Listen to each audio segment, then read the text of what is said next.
새 가운데 가장 강력한 힘을 가지고 가장 높이까지 올라갈 수 있는 새 중의 새라고, 왕이라고 할 수 있는 새가 있는데 그게 무슨 새지요? 네, 역시 여러분은 현명합니다. 독수리입니다. 독수리는 새 가운데서 가장 높은 데까지 올라갑니다. 다른 새들은 바람이 불고 폭풍이 몰아치면 지붕 밑으로 숨어들거나 나무 가지 밑에 숨거나 하지만 독수리는 숨는 법이 없다고 합니다. 구름 위로 뚫고 올라가서 해가 쪼이는 그곳까지 올라갈 수 있는 그런 힘이 있다는 것 아니겠습니까? 그런데 이 독수리도, 새 중에 새라고 하는 독수리도 적수가 있을까요? 없을까요? 있다고 하는 것이 좋을 것 같은 분위기니까 있습니다. 그게 뭐냐면 까마귀래입니다. 독수리는 힘이 있고 눈이 아주 뛰어날 뿐만 아니라 이 발에 갈퀴가 있어서 포획하는 일이나 높이 올라가는 이 모든 일은 탁월하지만 약점이 뭐냐고 하면은 방향을 이렇게 좌로 우로 이걸 하는 데는 상당히 곤란하다 이겁니다. 그런데 새 가운데 그걸 가장 잘하는 새가 있는데 그게 까마귀라는 겁니다. 독수리가 그래서 까마귀를 싫어할 뿐만 아니라 아주 두려워한다는 겁니다. 까마귀 떼가 떼를 쥐어서 소리를 내고 덤벼들면 이 독수리는 힘이 없어서가 아니라 마음대로 그놈들을 어떻게 할 수가 없으니까 벌써 까마귀 떼가 나타나게 되면 독수리가 피해버리고 아니면 저 높은 3,000m 이상으로 올라가 버리고 만다는 그런 얘기를 제가 들어본 적이 있습니다. 우리가 세상을 살아가는 가운데 때로는 나를 향하여 마치 까마귀들처럼 꽉꽉 소리를 내면서 우리에게 위협을 가하고 우리에게 혼란을 일으키고 우리의 가슴을 아프게 만들고 우리가 잠을 자지 못하게 만들고 나를 비판하는 이런 사람들을 만날 때가 없지 않아 있습니다. 공연히 우리를 시기하고 우리를 끌어내리려고 하고 그래서 우리를 힘들게 하고 다니면서 우리의 험담을 하고 우리의 평판을 좋지 못하게 만들어가는 이런 사람들을 만날 때도 우리가 가끔은 있습니다. 이때 우리가 독수리에게서부터 지혜를 얻는 것이 마땅하다고 보는 것입니다. 이런 사람들과 이런 환경 가운데 우리가 싸잡혀서 일일이 그것을 변호하고 또 대답하고 설명하기보다는 독수리처럼 그곳에서부터 확연히 멀어져 버리고 높은 데로 올라가 버리고 하나님의 품에 안겨버리고 하나님에게 맡겨버리고 주님을 의지하는 이것이 훨씬 우리들에게는 삶에 있어서 정신적인 면이나 육체적인 모든 면에 도움이 크게 된다는 사실입니다. 오늘 우리가 읽었던 느헤미야 이 본문의 내용은 여러분이 잘 아시는 것처럼 느헤미야 선지자가 무너져버리고 불타버린 예루살렘을 다시 재건하기 위하여 왕으로부터 허락을 받고 특사 자격으로 이제 예루살렘으로 돌아와서 성전을 다시 짓고 성벽, 예루살렘 성벽을 재건하는 임무를 감당하고 있습니다. 짧은 시간 안에 이 느헤미야는 유대인들과 함께 바벨론으로부터 돌아왔던 사람들에게 하나님 말씀과 더불어 필요성을 얘기하고 밤에도 잠을 줄이면서 횃불을 들고 일을 할 정도로 짧은 시간 안에 엄청난 일들을 이루어 갈 점에 이 성 바로 밑에 살고 있는 산발랏이라는 사람이 있는데 그리고 그 옆에 도비아라고 하는 사람이 있는데 이 두 사람은 느헤미야가 앞장서서 이끌어 나가면서 엄청난 일을 힘들고 어려운 가운데 엮어나가는 예루살렘의 재건, 성벽을 건축하는 가운데 있는데 이 두 사람은 이것이 싫었던 거예요. 그래서 그 일을 하고 있는 느헤미야를 노골적으로 비난을 하고 저주를 퍼붓고 오늘 본문의 내용을 보니까 너희들이 성벽을 쌓는 일이 어찌 여우가 올라가도 무너질 정도로 그렇게 허약하게 하느냐? 너희들이 그걸 할 수가 있다고 믿느냐? 이런저런 노골적인 비난을 퍼부어 대고 있습니다. 시종일관 이 느헤미야와 바벨론에서부터 귀환한 유다 사람들을 비웃고 그들의 길을 죽이고 그들을 야유하며 그 일을 방해를 놓고 있습니다. 그 방법이 이전에는 상당히 먹혀 들어가는 듯 했지만은 느헤미야는 그들에게 말합니다. 저들의 말을 귀를 기울이지 말아라. 우리는 하나님의 성전을 재건하고 성벽을 재건하는 하나님의 특별한 임무를 감당하고 있는데 도비아나 산발락 같은 저 사람들이 하는 말에 귀를 기울이지 말아라. 우리는 하나님으로부터 오는 말씀을 들으면서 이 임무를 수행하는 일이야말로 가장 아름다운 일이고 복된 일입니다. 이러므로 함께하던 사람들이 이 산발락과 도비아의 말을 듣지 않고 느헤미야의 지도를 따르면서 이 성전 재건, 성전을 건축하고 성벽을 쌓는 일을 마무리하게 되었던 것을 우리가 알 수가 있습니다. 만약에 느헤미야가 이 도비아나 산발락이 야유하고 시비 걸고 문제를 일으키고 까마귀 떼처럼 이 모양 저 모양으로 사람 마음에 혼란을 일으키고 야유하는 것에 대하여 느헤미야가 거기에 귀를 기울이고 그것에 대하여 대답을 하고 그들을 위하여 대항하여 싸우고 디펜스를 했더라면 아마도 이 성벽 재건 사업이 기간 안에 끝내기는 어려워졌을 것입니다. 우리가 마찬가지입니다. 우리는 이 세상에 잠깐 왔다 가지만 여기서 우리가 천년 만년 살 사람은 아무도 없습니다. 여기 머물다가 잠시 후에 우리는 하나님의 나라로 갈 사람입니다. 오늘 현대인들은 천국과 지옥에 대하여 애써서 인정하지 않으려고 합니다.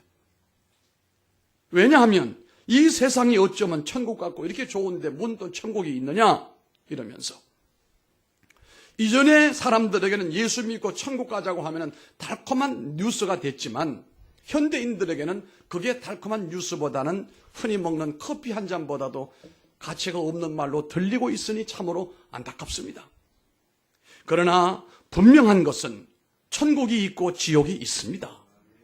우리가 잠시 이 땅에 머물고 떠날 때는 천국을 가든 지옥을 가든 가게 되어 있습니다. 예수 그리스도를 믿음으로 그 은혜 입은 성도들에게는 이미 천국이 우리를 위하여 예비되어 있음을 믿으시기를 바랍니다. 우리는 지옥으로 가려고 마음을 먹어도 갈 수가 없는 존재들입니다. 이미 나를 위하여 내가 너희를 위하여 처소를 예비하러 가노니 처소가 준비되면 내가 내게로 와서 너희를 나 있는 곳에 있게 하리라.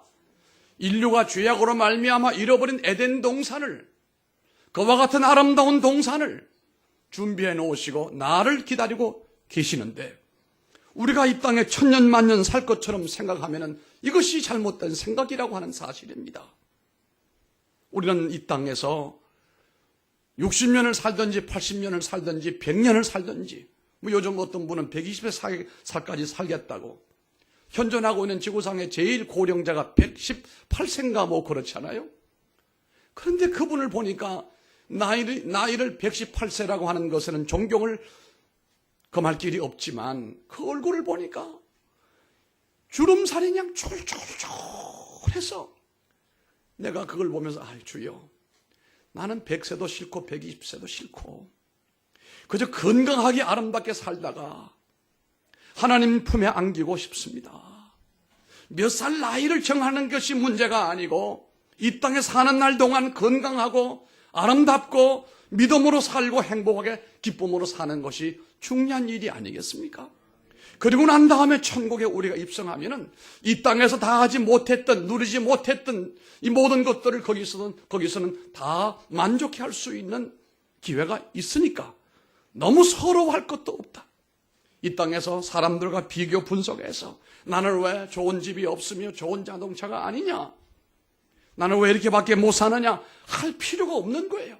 물론 그런 조건이 갖춰지면야 좋겠지만 그러나 잠시 뒤에 그렇게 좋던 자동차도 버리고 갈 때가 있고 그렇게 본인이 애쓰는 모든 것들을 다 내려놓고 가야 할 때가 있다는 것을 왜 모르느냐 말이에요. 이렇게 천국을 바라보고 살아가는 우리 성도들에게는 오늘 느헤미야처럼 도비아와 산발락 같은 사람들이 뭐라고 말을 한다 할지라도 너무 거기에 대하여 일희일비할 필요가 없고 그들의 말에 내가 귀 기울일 필요도 없고 그저 참고할 뿐이고 내가 정말로 바라봐야 할 것은 좌로나 우로나 치우치지 말고 오직 믿음의 주여 온전케 하신 이 예수만 바라보고 믿음으로 가는 것입니다. 그러므로 시간 낭비하지 않기를 바랍니다. 짧은 순간 지나가는 동안에 시간 낭비하지 말기를 바랍니다.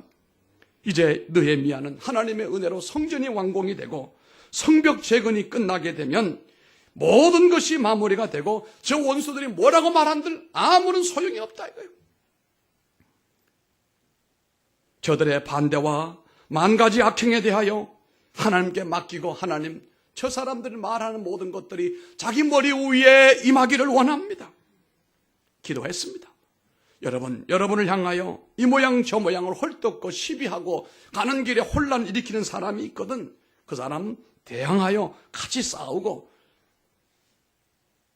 투쟁할 필요가 없습니다.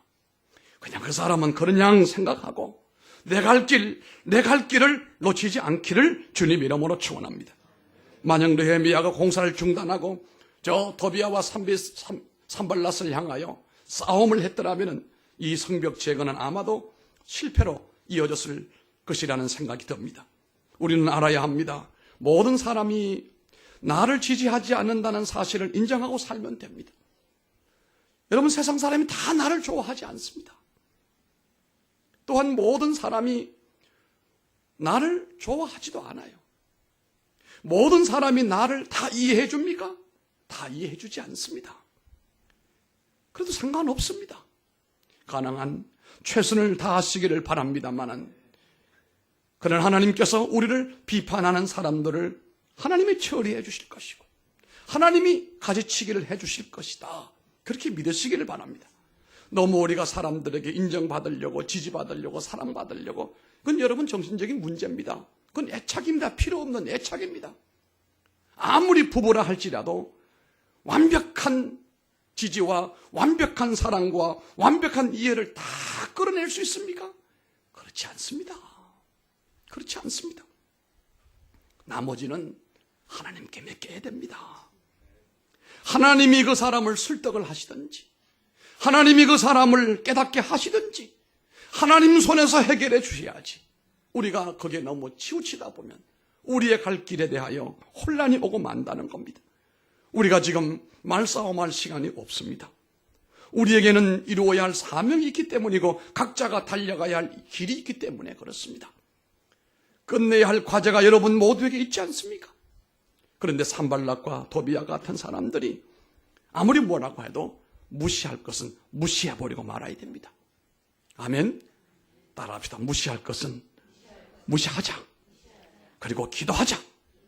그러면 하나님께서 나머지 모든 것은 하나님의 손에서 처리가 된다는 사실입니다.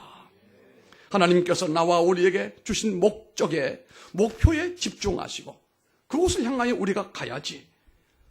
주변에서 여러 가지 우리를 비난하고 헐뜯고 붙드는 것들에 치우치면 안 됩니다. 우리가 하나님을 바라보고 나를 통해서 이루실 그 목적을 바라보면 하나님이 도와주십니다. 다윗처럼 골리앗을 넘어뜨리고 느헤미야처럼 성벽을 완성하는 이런 중대한 목적이 있는 사람들은 우리의 마음을 어지럽게 하는 것을 무시할 줄 알아야 됩니다. 오직 나를 하나님께서 인도하시는 그 목적에 관심을 가져야 되는 것입니다. 우리가 만약 나도 모르게 도비야와 산발랏처럼 말하고 행동한 경험이 있다면 우리도 이 문제에 대하여 깊이 회개해야 됩니다. 남을 헐뜯지 말기를 바랍니다. 남의 의욕을 상실하게 만들지 말라 이거예요. 남에게 고통을 주지 말라 이거예요. 타인들에게 잠자지 못할 정도로 고민하게 만들지 말라 이겁니다. 이것은 하나님의 사람들이 할 일이 아닌 것입니다. 돌이켜보면 가정에서도 직장에서도 심지어 교회에서도 비판적인 언행을 일삼는 사람이 있다고들 얘기를 합니다만 우리 교회는 그런 분들이 없어요. 공동체를 힘들게 하는 사람, 몸살나게 하는 사람, 이만하면 좋은데 자꾸 뭐가 부족하다고 하는 사람, 그런 사람이 있어도 우리는 일일이 대답할 필요가 없고 주여 저의 부족함을 주님께서 채워주시고 무언가 부족하니까 무언가 요청하는 거 아니겠습니까? 하나님 저에게 넘치게 부어주시길 원합니다. 군소리가 변하여 감사가 되게 하시고 찬송이 되게 하시고 기쁨이 되게 해주시기를 원합니다. 느헤미야는 뛰어난 리더십의 사람으로 지금까지 그와 같은 엄청난 이 업적을 그 짧은 시간 안에 이루어낸 사람은 지구상에 아무도 없습니다. 거기다가 이 도비야와 산발락 같은 사람의 여론을 잠재우면서도 이 일을 짧은 시간 안에 감당했던 사람은 이 느헤미야밖에 없습니다. 제가 대학에 있을 때도 느헤미야의 리더십을 한 학기 동안 공부한 적이 있습니다. 학생들에게. 이렇게 저렇게. 그때 한참 히딩크의 리더십이 요즘에는 베트남에는 박항서 리더십이 그렇게 뛰어난대죠. 느헤미야의 리더십, 대단한 리더십. 세상 가운데 가장 뛰어난 리더는 예수 그리스도의 리더십입니다. 3년 동안을 하나님의 모든 백성들의 죄와 저주를 해결해 주시고 천국문을 여시고 우리를 하나님의 길로 가게 만들어 주신 분이니까 얼마나 뛰어난 분이냐 이 말입니다. 예수님도 가만히 보게 되면은 그 바리새인들이나 주변의 사람들이 뭐라고 말을 해도 많이 치우치지 않았습니다. 대부분 다 끊어버리고 다 뿌리쳤습니다. 까마귀와 함께 어울려서 뒹굴지 말라 이겁니다. 혹시 내 안에도 산발락과 도비야 같은 비열한 행동으로 사람들을 험담하고 힘들게 하는 모습이 있다면 우리가 주의 보혈로 정결케 되기를 바랍니다. 우리는 사람들에게 용기를 주고 희망을 주고 아멘 하시기 바랍니다. 내 주변 사람들에게 기쁨을 주고 즐거움을 주고 삶의 용기를 내게 만들어 주기를 바랍니다. 우리는 하루를 시작할 때도 내가 만난 사람들에게 뭔가 희망적인 말을 준비해서 나가시기를 바랍니다. 할렐루야. 한번 따라 하시기 바랍니다. 당신 얼굴을 보니까 아침 햇살에 빛나는 꽃잎같이 빛납니다. 이러면 하루 종일 기쁘지 않겠어요? 그런데 상처가 많은 사람들은 그렇게 말하지 못하고 아이고 얼굴 꼬라지 보니까 오늘 좋은 일이 하나도 없겠네. 왜 사람들의 마음에 목취를 합니까? 왜 내 삶에 무거운 짐을 안겨다 주냐 말이에요. 여러분 잘 아시는 라만차의 사나이라고 하는 뮤지컬이 있어요. 전에 우리 교회 김연숙 자매가 뮤지컬 배우였는데 집사람을 우리 내외를 초청을 해서 롯데 극장으로 갔습니다. 아주 감명 있게 봤어요. 말을 타고 칼을 휘두르는 무사 라만차라는 사람이 한 번은 말을 타고 달려가는데 어떤 곳에 가다 보니 사람들이 모여서는데 웅성웅성거리고 있어요. 라만차가 말에서 내려서 무슨 일인가 싶어서 보았더니 그 사람들 군중 가운데 창녀 하나를 꿀안쳐 놓고 난 다음에 모두가 그에게 돌을 막 던지고 욕을 하고 그냥 뒀다가는 이 창녀가 죽게 생겼어요. 입에 담지 못할 욕을 합니다. 더러운 년아, 누워 자빠져서 돈을 버는 년아. 신음하는 창녀 곁에 다가선 라만차가 창녀에게 이렇게 말을 합니다. 당신은 창녀가 아니라 귀부인입니다. 창녀가 죽어가면서 고개를 들더니 누가 나를 향하여 당신은 창녀가 아니고 귀부인이라고 하는가 싶어서 고개를 들고 이렇게 말합니다. 당신은 누구십니까? 나는 지나가는 라만차 사나이입니다. 그런데 어떻게 나보고 이렇게 더러운 나를 귀부인이라고 말하십니까? 그랬더니 내가 보니 당신은 창녀가 아니라 분명 귀부인입니다. 정말 귀부인 같습니다. 그랬더니 이 창녀가 아닙니다. 나는 담배꽁초 같은 여자입니다. 사람들이 담배에서 달콤한 것만 빨아먹고 꽁초를 내팽개치는 것처럼 남자들이 내 육체에서 달콤한 것만 빨아먹고 내 육체는 꽁초와 같이 버리고 말았습니다. 라만차가 말합니다. 아니요. 분명히 당신은 귀부인이요. 그리고 라만차는 말을 타고 유유히 사라져버리고 말았습니다. 많은 세월이 지나갔습니다. 라만차도 나이가 많아서 숨을 거두는 죽음의 순간이 다가왔습니다. 인생의 마지막 순간이었습니다. 그때 어떤 분이 라만차에게 찾아왔습니다. 귀부인이 나타났습니다. 나는 창녀였지요. 많은 남자가 나를 멸시하고 죽이려고 할 때에 당신만이 내게 다가와서 당신은 창녀가 아니요 귀부인이요, 당신은 창녀가 아니요 귀부인이요 라고 말해 주었지요. 그때 나는 마음속으로 깊이 다짐을 했지요. 나도 귀부인이 될 수가 있단 말인가? 이 더러운 창녀 같은 이 몸뚱아리가 귀부인이 될 수가 있단 말인가? 그 기사가 내게 던져주고 간 확신에 찬 말이 그 마음에 사라지지 않는 거예요. 거기서 다짐을 했다는 겁니다. 나는 이제 창녀의 삶을 포기하고 인간다운 사람으로, 귀부인다운 사람으로 살아가리라. 거기서 다짐을 했다는 겁니다. 그리고 내 자화상을 바꾸고 노력한 끝에 오늘 당신이 보는 대로 나는 창녀가 아닙니다. 나는 귀부인이 되었답니다. 이 말을 듣자 라만차가 숨이 끊어지는 이런 뮤지컬을 본 적이 있는데요. 우리가 최악의 상황에서도 최악의 말을 하지 말고, 아무리 가까운 사람이나 믿을 만한 사람이라도 최악 상황 가운데 최악의 말 하지 말라 이거예요. 상대방 가슴에 비수를 꼽는 그런 말과 행동을 하지 말라 이거예요. 심지어 헤어지든 나뉘어지는 한이 있어도 가슴에 비수는 꼽지 말라 이거예요. 우리 옛말에 그런 말이 있어요. 내가 이 동네를 떠날지라도, 내가 이 우물에서 물을 퍼다 먹고 살다가 이 마을을 떠날지라도 우물에는 뭘 뱉지 말라? 침은 뱉지 말라.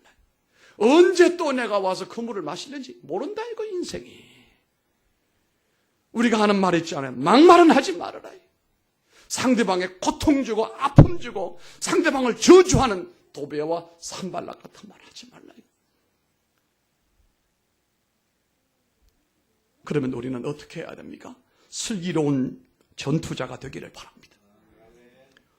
우리 앞에 펼쳐지는 도전 중에는 진짜 중요한 전투가 아니라 사명에 집중하지 못하게 방해하는 유혹에 불과한 것들이 참 많습니다.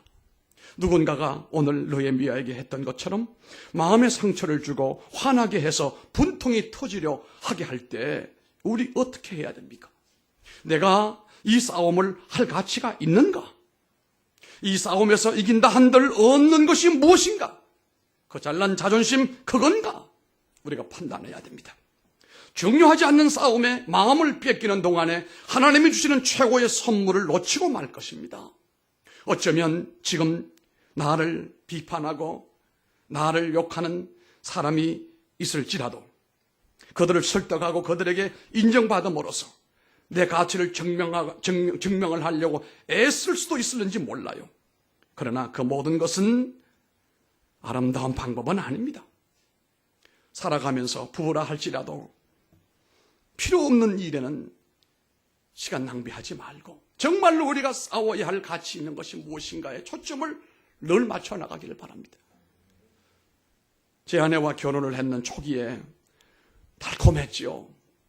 아주 신혼이 너무 아름답고 행복했습니다. 혼자 살다가 아내와 더불어 사니까 이게 보통 재미가 아니에요. 너무 행복스러운 거예요. 잠자리에 들 때 옆에 내 아내가 있고 아침에 눈 떠보니 내 아내가 옆에 누워있고 그것도 얼마나 이쁜지 몰라요. 속으로 사모님이 그렇게 이뻐요 목사님. 그때는 그랬다니까요. 지금도 마찬가지죠. 그런데 살아가는 가운데 점점 차별이 차이가 있는 것이 스타일에 대해서 뭔가 차이가 있어요. 그 가운데 요즘 제가 깨닫는 게 뭐냐면은 저는 외출할 때도 내가 집에 있을 때도 내가 쓰는 불 외에는 다 불을 꺼요. 옛날 어른들한테 이게 교육이 돼서 그런지 몰라도 안 쓰는 불은 꺼야 돼. 내 마음이 편한 거예요. 그 전기요금이 얼마나 더 나가고 안 나가고의 문제가 아니라 꺼야 되는 거예요. 근데 우리 집 사람은 그 별로 그렇게 관심을 안 기울여요. 그럼 제가 잔소리를 하죠. 안 쓰는 불은 끄시오. 나갈 때 불 끄시오. 잘 때는 불 끄시오. 뭐. 그렇게 좋은 얘기를 하면은 얼굴이 기쁨이 충만해야 될 텐데 전혀 부인이 내 아내가 얼굴이 기쁨이 충만하지 않아요. 뭔 소리면 왜 잔소리를 자꾸 해야 됐었냐. 전경 얼마 나간다고 말이야. 장로님 끝까지 얘기를 잘 들어봐. 제가 하루는 곰곰이 생각해 봤어요. 여러분 생각을 깊이 곰곰이 하면요. 웬만한 보물은 다 캡니다. 생각을 안 해서 문제지. 느낀 게 뭐냐면 전기요금 몇 백만 원, 몇 천만 원, 몇 천 원 더 나오는 게 그게 문제가 아니고 내 아내가 싫어하는 걸 자꾸 해본들 난 되지도 않고 나만 속상하고 부부 사이 관계만 어색하고. 에이, 그때부터는 포기했어요. 포기해도 그게 잘 포기가 안 되더라고 아주. 그런데 요즘에 내가 깨달은 게 뭐냐면 그 유전적인 게 있나 봐요. 우리 담비 손주가 이놈이 그러고 돌아다닌다네. 잠잘 때면 엄마 불 꺼. 안 그럼 지가 나와가지고 끄고 들어가자고. 지방에 잘 때 지가 불 끄고 지가 자고. 내가 속으로 야, 저 유전적인 피는 무시 못한다 저거. 예? 아마 자기 외할머니 피는 거기 안 들어간 것 같아. 외할아버지 피가 들어가니까 저기 불 끄고 돌아다니는 거 아니겠? 여러분, 그 전기불 그건 별로 중요하지 않아요. 여러분, 불도그라고 하는 이 강아지는 개는 굉장히 싸납습니다. 그런데 불도그는 언제든지 스컹크라고 하는 조그마한 그 동물을 제압할 수 있어요. 그러나 이 불도그는 스컹크를 건들지 않는데요. 왜 그런지 알아요? 고약한 냄새를 그까지 내가 감당하면서 저놈을 내가 대항할 필요가 있느냐 이거예요. 우리 성도들이 싸울 가치가 없는 싸움에 에너지와 영역을 낭비하지 않기를 바랍니다. 잠언 20장 3절에 말합니다. 다툼을 멀리하는 것이 사람에게 영광이고 늘 말씀합니다. 하나님이 나를 높이시기를 원한다면, 인생을 즐겁게 살기를 원한다면, 평화를 만드는 사람이 되기를 원한다면, 하나님의 축복을 받기를 원하는 사람이 되기를 원한다면 필요 없는 싸움 하지 마세요. 가정은 평화가 깃들이는 공간이어야 됩니다. 누구보다 부부가 서로 조화를 이루어야 됩니다. 부부는 떨어져 있을 때보다 함께 할 때 얼마나 강한지 모릅니다. 또한 부모는 자녀에게 좋은 모범이 돼야 됩니다. 아이들은 부모가 서로를 어떻게 대하는지 보고 나중에 자기 배우자에게 그대로 합니다. 늘 전투 태세로 하루를 맞이해서는 안 됩니다. 쉽게 열을 받아서도 안 됩니다.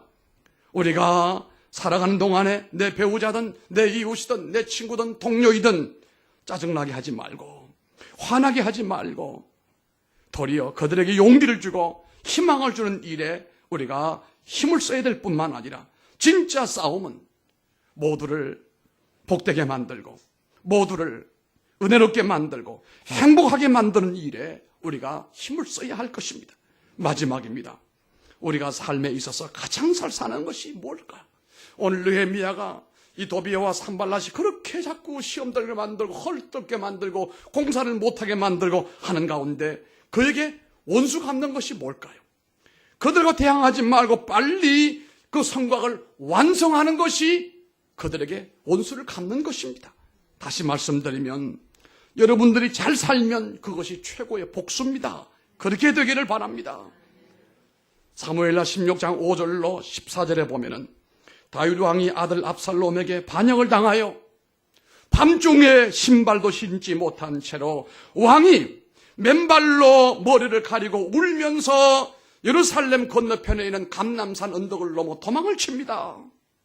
그런데 왕이 맨발로 울며 아들에게 쫓겨서 도망을 가는 신세가 됐는데 그 길목에서 시므이라고 하는 젊은 남자가 딱 보더니 저 도망가는 저 사람이 왕이다, 다윗이다 이러면서 말로 할 수 없는 야유와 더불어 농락을 하고 비웃음을 금치 아니하고 돌을 던지고 먼지를 일으키고 난리가 났습니다. 그 수모를 당하면서 다윗이 꼭 참고 도망가듯 피신해 가는데 계속 따라와서 왕에게 능욕을 하고 야유를 하고 농락을 합니다. 이때 그 옆에 있던 아비새라고 하는 신앙한 사람이 16장 9절에 보니까 이렇게 말합니다. 스루의 아들 아비새가 왕께 여짜오되 이 죽은 개가 어찌 내 주 왕을 저주하리이까? 왕께 청하건대 내가 건너가서 그의 머리를 베게 하소서. 이때 다윗은 조용히 말합니다. 아니다. 그냥 둬라. 하나님께서 내 원통함을 보시고 선으로 갚아주실 것이다. 아멘. 믿음으로 사는 자, 기도하며 사는 사람은 하나님의 손에 맡기는 것이 최고의 결정입니다. 내가 뭘 하는 것보다 하나님이 처리해 주는 것이 가장 이상적인 해결점이다. 이 말씀입니다. 아니라 그냥 둬라. 내 원통함을 하나님께서 갚아주시리라. 다윗은 우리 모두에게 참음의 본을 보여줬어요. 느헤미야는 산발락과 도비아의 반복된 시비와 싸움에 지혜롭게 대처하는 모습을 우리에게 보여주었습니다. 그리고 그들이 하나님의 긍휼과 축복을 받은 사실도 오늘 우리가 알아야 됩니다. 싸울 가치도 없는 일에 싸우는 미련한 사람 되지 말고, 그러나 싸움 같지 않는 싸움에 말려들지도 말고 하나님이 주신 비전으로 불문직진하는 모습이 여러분의 모습이 되기를 바라고, 여러분이 꿈꾸는 바 아름다운 일들이 속기완공되어지게 되고 하나님의 손으로 그 모든 것들을, 원수들을 물리치는 놀라운 일들이 일어나게 되기를 주님 이름으로 축원합니다. 기도합시다. 존귀하신 아버지, 감사드립니다.